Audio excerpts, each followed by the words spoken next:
ክቡራን ሊቃውንተ ቤተክርስቲያን፣ ቀሳውስት፣ ዲያቆናት፣ በአገልግሎት የሰነበታችሁ እንዲሁም በስግደት በጸሎት የሰነበታችሁ ምዕመናንና ምዕመናት ሁላችሁም አንድ አምላክ በሚሆን በአብ በወልድ በመንፈስ ቅዱስ ስም እንደምን አደራችሁ?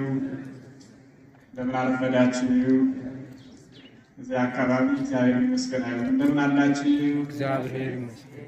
በቸርነቱ ጠብቆ ለዚህ ታላቅ ዕለት ያደረሰን አምላካችን እግዚአብሔር ክብርና ምስጋና ለስሙ ይሁን። ክብርና ምስጋና ለስሉስ ቅዱስ ይሁን። እመቤታችን ቅድስተ ቅዱሳን ድንግል ማርያም ከፍጥረታት ሁሉ በላይ ከስሉስ ቅዱስ በታች ክብርና ምስጋና ይድረሳት። መምህራችን እንደነገሩን ስለ ቀዳሚት በሚል ርዕስ ቀዳሚት ስዕርት በሚል ያው አጠር ባለ እንማራለን። ብዙም አንቆይም። ያው የዕለቱ የግድ ስለሆነ ነው እንጂ በዚህ ሰዓታችሁ እንደምትፈልጉት እኛም እንፈልገዋለን። አንቆይም። በነቢዩ በዳዊት መዝሙር 22 ላይ ቁጥር 1 ጀምሮ ያለውን መነሻ በማድረግ እንማራለን። ብሔር ስዑር ይላል የትምህርታችን ርዕስ። ብሔር ስዑር ማለት በመዝሙሩ ላይ ዳዊት እንደተናገረው እግዚአብሔር ይጠብቀኛል፣ ያሰማራኛል፣ በለምለም መስክ በዕረፍት ውሃ ያሳድረኛል ይላል። እንግዲህ ይህች ለምለም መስክ የምትለዋን ነው ርዕስ ያደረግናት። እግዚአብሔር ከሁላችን ጋር ይሁን። እንደሚታወቀው የዛሬዋ ቅዳሜ መጠሪያዎቿ ብዙ ናቸው።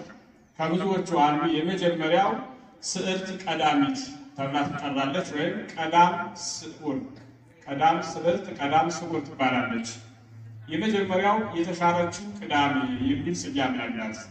ለምንድን ነው የተሻረችው ብትላት ቤተክርስቲያን ከሌሎች ዕለታት ወይም ደግሞ ከሌሎች ቅዳሜዎች ከ52ቱ ቅዳሜዎች አንዷ ናት ይቺ። ስለዚህ ይቺ ቅዳሜ የተሻረችው የሚል ስያሜ ያላት። የተሻረችው የምትባለው ለምንድን ነው የሚለው ሲባል ስለምትጾም ነው፣ የመጀመሪያው ማለት ነው። በሌሎች ቅዳሜ አንጾም፣ ጾመንም አናውቅም። በሌሎች የዚህ ኦርቶዶክሳዊ አስተምሮ የወጡ የሚጾሙ አሉ ቅዳሜ።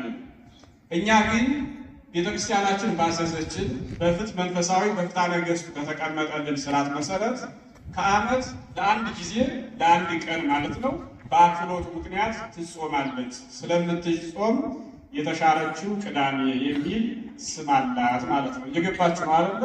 የተሻረችው ቅዳሜ የተባለችው በስራ ምክንያት ሳይሆን በጾም ነው ማለት ነው። በእርግጥ ቅዳሜ እንኳን በሌሎች ቦታዎች በቤተክርስቲያኑ ዙሪያ ወደ ስራ ቀን ተቀይሯል፣ እያየነው ነው። ባይሻል በጣም ጥሩ ነበር። ስያሜዋ ግን ከዚህ ጋር ተያይዞ ነው ማለት ነው። ሁለተኛዋ ለምለሟ ቅዳሜ የሚል ስያሜ ያላት።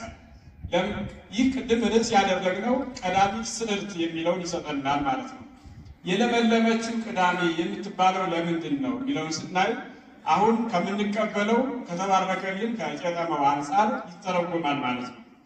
በቤተ ክርስቲያናችን በዕለተ ቀዳሚት ክርስቶስ ትንሣኤው ከመበሰሩና ከመታወጁ አስቀድሞ ከጥንት ጀምሮ በቤተ ክርስቲያን ስርዓት የለመለመ ከወንዝ ዳር የተቆረጠ ልምላሜ ያለው ቅጠል ይሰጠናል ለሁላችን ማለት ነው። ይሄ የሚያሳየን የተስፋ ተምሳሌት ነው፣ የመዳን ምሳሌ ነው። ከዚህ በኋላ የመርገም ጊዜ አብቅቷል፣ የሲኦል ጊዜ አብቅቷል፣ የመንግሥተ ሰማያት የገነት መግቢያ በሩ ክፍት ነው። እንኳን ደስ ያላችሁ የሚል ደስ ይላል። እንኳን አደረሳችሁ አደረሰን፣ እንኳን አብሮ አደረሰን። ስለዚህ የለመለመችው ቅዳሜ የምትባለው ለዚህ ነው። ይህ ደግሞ በመጽሐፍ ቅዱስ መነሻና መድረሻ አለው። ከመነሻዎቹ አንዱ በኦሪት ዘፍጥረት ምዕራፍ 8 ላይ አባታችን ኖህ በነበረበት ዘመን በዘመኑ ያለ ሰው በሙሉ በማያዊ አልቆ ነበር፣ ከ8ቱ ነፍሳት ውጭ ማለት ነው። የኖህ ልጆቹና የልጆቹ ሚስቶች እና ራሱ ሚስቱን ጨምሮ በመሰረው መርከብ አማካኝነት ከጥፋት ውሃ ድነዋል።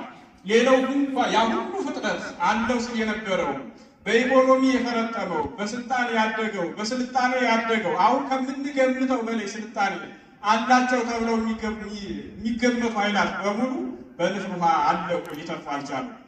ኖህ መርከብ ውስጥ ሆኖ ያን ሁሉ ጥፋት ያየ ብቸኛ ሰው ነው። ወደ መጨረሻው አካባቢ ሲደርስ ውሃው እንደቆመ መስኮቱን ከፍቶ ርግቡን አሞራው ወደ ውጭ ይልከዋል።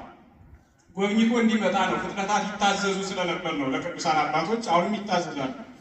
አሞራው በሄደበት ሊመለስ አልቻለም። 7 ቀን ይታገስና ርግቧን ይልካታል። ርግቧ ዓለሙን ዙራ ማረፊያ አጣ ተመልሳ መጣች፣ ባዶዋን ማለት ነው። አሁን 7 ቀን ወታጊሶ ሰዋ መዋይለ ፈለዋ ለርግብ 7 ቀን ታግሶ አሁንም ርግቧን አውጥቶ በመስኮቱ ይወረውራታል። ዙራ የሆነ ወይራ ላይ አርፋ ቅጠል ቆርጣ የምስራች ውሃው ደርቋል፣ ምድር ተገለጠች ስትል ያንን ቅጠል ያለው ልምላሜ ለኖህ ይዛለት መጣች። እሱ እጁን ዘርግቶ ተቀብሎ አስገባት ይላል። ክብርና ምስጋና ለስሙ ይሁን። መነሻው ይሄ ነው፣ ተምሳሌቱ ይሄ ነው። ኖህ እጁን ዘርግቶ ተቀብሎ መልሶ ሲልካት አልተመለሰችም፣ በዚያው ቀረች። ከዚህ በኋላ የመውጫችን ጊዜ ደርሷል የሚል ነው። ስለዚህ ቤተክርስቲያናችን በዕለተ ቀዳሚት ይህን በልምላሜ የተሞላ ቅጠል የምትሰጠን የገሃነም ወደ ሲኦል ሁሉም ጽድቅ ያለው በሙሉ ወደ ሲኦል እንጂ ወደ ገነት የመግባት ዕድል አልነበረውም። ክርስቶስ በዕለተ ዓርብ ሥጋውን ቆርሶ ደሙን አፍስሶ በአካለ ነፍስ ወደ ሲኦል በአካለ ሥጋ ወደ መቃብር፣ መለኮት ከሁሉም አለ። በትምህርተ ባት ትርጓሜያችን እንዳየነው በአካለ ሥጋ ነፍስ ወደ ሲኦል ወርዶ ነፍሳትን በሙሉ በዝብዞ ወደ ገነት አስገብቷቸዋል። ስለዚህ የገሃነም የሲኦል በር ተዘግቷል። አሁን ወደ ገነት የመግቢያው ጊዜው አሁን ነው ለማለት ቤተክርስቲያናችን በሊቃውንቱ አማካኝነት ይህ ስርዓት ሰርታለች። ቤተክርስቲያናችን የተቀደሰች የተከበረች ናት። እንዲሁ ተከብራ መቀጠል ይገባታል። ስለዚህ ለምለሟ ቀዳሚ የሚለው ትርጓሜ ይሄ ነው ማለት ነው። ሶስተኛዋ ቅድስቲቱ ቀዳሚት የሚል ስያሜ ያላት ቅድስት የተባለችው ያው ጌታችን መድኃኒታችን ኢየሱስ ክርስቶስ ፍጥረታትን በሙሉ ፈጥሮ ጨርሶ በሰባተኛው በመጨረሻው ቀን ያረፈባት ቀን ናት። ያችን 7ኛዋን ቀን ቀደሳት፣ አከበራት፣ ከሌሎች ዕለታት ለያት የሚላል የእረፍት ቀን ናት። የእረፍት ቀን ማለታችን በሁለት ምክንያት ነው። አንደኛ ፍጥረታትን ፈጥሮ ሲጨርስ ከሚሰራው ስራ ሁሉ ጌታችን አረፈ ይላል። ይደክመዋል እንዴ እግዚአብሔር? አረፈ ሲባል ደከመው ማለት ነው አይደለም። ድካም በባህሪው የለም።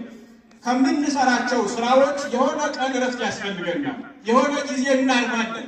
የነገሮች ማብቂያ መፈጸሚያ እንዳለው ሊያስተምረን ፈልጎ ነው። ያቺ ቀን ቀዳሚት ትባላለች። በመጨረሻው ቀን 33 ዓመት ከ3 ወር የሰውነቱን ስራ በዚህ ዓለም ሲሰራ ኑሮ በዚህ ቀን ስቡ በመቃብር ሆኖ ቀድሞ በስነ ፍጥረት ነበር። አሁን ደግሞ በመቃብር ሆኖ ጌታችን መድኃኒታችን ኢየሱስ ክርስቶስ ያረፈባት አርፈባት የዋለባት በመቃብር ያደረባት ቀን በመሆኗ ምክንያት የዕረፍቷ ቅዳሜ መባል ትጠራለች። የተወደዳችሁ የክርስቶስ ቤተሰቦች እንኳን እግዚአብሔር በቸርነቱ ለዚህ ዕለት በሰላም አደረሳችሁ አደረሰን። ሁላችንም በዓለ ትንሣኤያችን በሰላም አክብረን በረከት እንድናገኝ ቅዱስ ፈቃዱ ይሁንልን። እንግዲህ ወደፊት እንማራለን። ለዛሬው ይበቃናል። ሰላም ዋሉ።